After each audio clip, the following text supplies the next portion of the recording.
So on the subject of creativity and entrepreneurial stuff, we haven't even really touched on creativity yet, on how we actually do the creativity thing.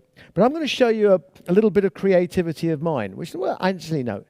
To be fair, it's not my creation. But I'll talk about Jules Verne and H.G. Wells and all those things that I read when I was a schoolboy. And I dreamt about flying machines and submarines and airships and things like that, and the Hindenburg and Zeppelins and transatlantic travel on these amazing machines, you know. And thought, well, we'll never see that sort of thing ever again.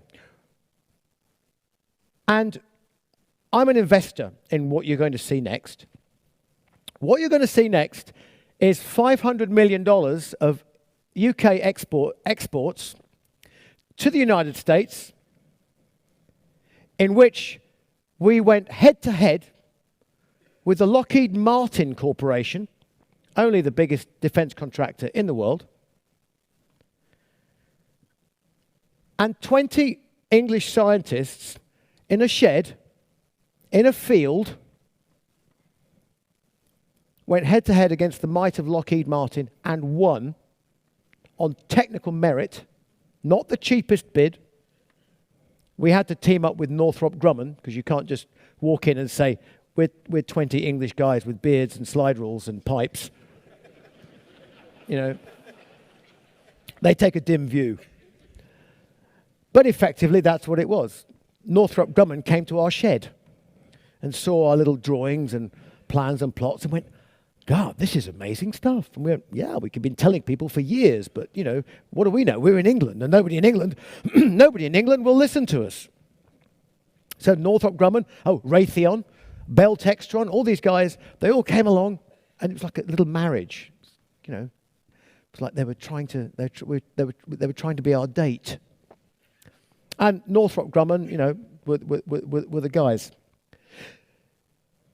But this whole involvement with this technology, right, came, and it all started with a smile. I mean, my involvement with it started with a smile. I'd written a movie. We were trying to get it made. Hang on a minute, what is he talking about? This is $500 million of technology, and we're talking about a movie. Yeah, because that's the way things often get created in business and entrepreneur world. Start with anything interesting, follow the trail. See what arrives, bring it in, talk to people, an open agenda, daydream, brainstorm, what if, wow, we could do this, we could do that. Anyway, here I am trying to make a movie. I've co-written a script, and we're trying to raise money. In fact, we're trying to raise about £1 million. Not a lot of money to make a movie. And as in all these things, there's a bank involved. And the bank had dreamed up some tax scheme, and I was there presenting the script as the talent, as it were, to an audience of high net worth individuals. Awful people. Philistines, the lot of them. Dreadful people. Just sat there all day looking at their, well, in those days it was filofaxes or whatever it was. Okay, you know. And all they were interested in was the tax break, which meant that if they put money into the movie, it didn't matter whether the movie was successful or not, they saved a lot of tax. So I stood up telling them about the movie. Yeah, we're just going to say, we're going to make money on this, aren't we, Fred? Yeah. We interested? Don't know. And they all went away. So I sort of sat there completely demoralized, wasted 3 hours of my life. But in the corner was a guy in a suit, chatting very animatedly, drinking his cup of coffee, big smile on his face. And I thought, I like him. I don't know why. He's got a smile on his face. The only one of these miserable bastards all day that had a smile on his face. So I walked over. I said, "Hello." I said, "Are you going to invest in my movie?" And he went, "Oh no." I went, "Oh." well, why are you here? He goes, oh, he said, I've got an idea, and I need to raise some money for it. And I heard that you were raising money this way, so I wanted to come and steal your idea.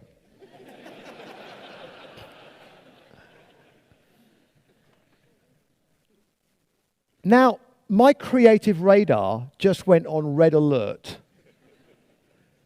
Because here is a man who's thinking, in the truest sense of the word, outside the envelope. He's thinking from the outside in, not from the inside out. And I said, because the next thing to me is, what's your idea?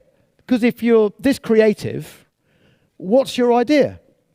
And he said, I'm rebuilding something, which I said, I know you. Hang on a minute. I've seen you on Discovery Channel. Your name's Roger Monk. He said, yeah, that's me. He said, I'm building, run the movie.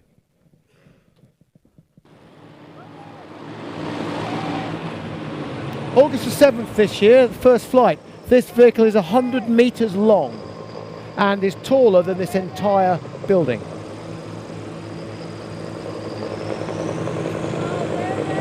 And that's that voice you can hear in the background. It's his first flight.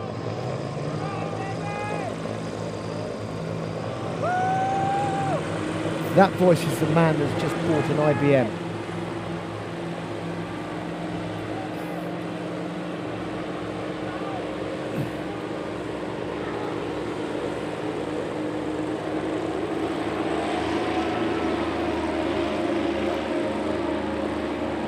So this is a surveillance vehicle. It's manned. There's two guys flying it. The little nozzles at the back, each one of those is the size of a 777 fuselage. That's how big it is. But that has transatlantic range at about 90 miles an hour, and we can put on one of these vehicles up to 500 metric tons, 500,000 kilos of cargo at 20% of the fuel burn of an aircraft, 5 times faster than the ship, and land it vertically right next door to the factory. Africa, railways, don't need them. Roads, why bother to build them? Because this thing can resupply the whole of Africa. This thing can do oil and gas pipelines.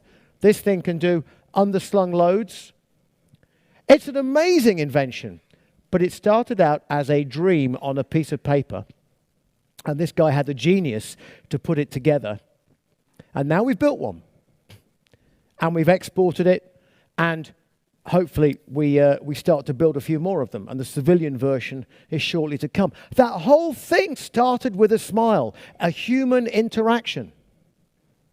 If you'd just gone the conventional route of saying, hello, I'd like to have a meeting with all people who might be interested in investing in airships. 0 to 1 people would have walked in the room. Sorry? Yeah, that's a US. That's why it's got US Army all over it. They wouldn't let us. They wouldn't let us put anything British on it at all, even though the entire thing is British, because it's the military. And they went, no, you can't put a Made in England on there. Well, I'm sure somebody somewhere on the inside of it where nobody can find has possibly put something in there.